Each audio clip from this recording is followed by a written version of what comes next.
Welcome to the latest edition of our Seafood News Weekly video, brought to you by Seafood Innovation Expo, taking place at the Mazatlan International Center in Mexico from September 6th to the 7th.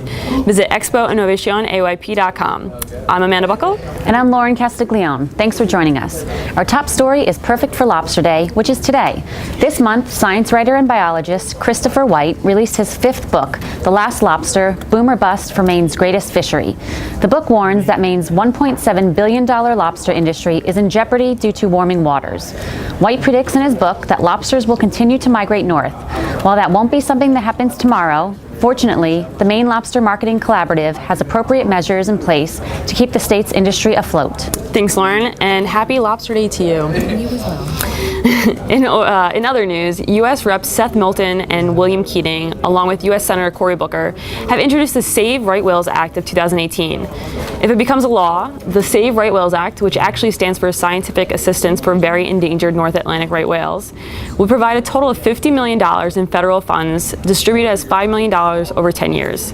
This money would go towards developing and testing ropeless technology and other methods to reduce entanglements and vessel collisions.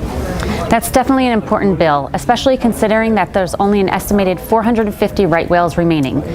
Meanwhile, Rolls-Royce Marine and Arctic Storm announced the building of a new 100-meter factory trawler, which, according to Arctic Storm CEO Doug Christensen, will be the most advanced fishing vessel ever built in the U.S.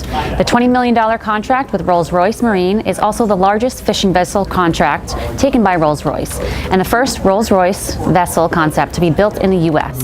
Thanks, Lauren. I think Arctic Storm would be my superhero name. And since it is Lobster Day, we'll end our weekly roundup with yet another lobster story. NOAA is considering a recommendation that would require all federal lobster permit holders to report their catches for each fishing trip. NOAA would also collect data on where, when, and how long fishermen are fishing, as well as expand on NOAA Fisheries' offshore biological sampling program.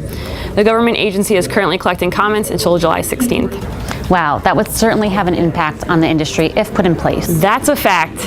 And that wraps up our news for this week. Be sure to head over to seafoodnews.com or visit the Seafood tab in CompTel for a comprehensive look at the latest market and industry news. And don't forget to listen to a new episode of the Seafood News podcast released on SoundCloud and iTunes every Monday. And thanks for watching. And you be well.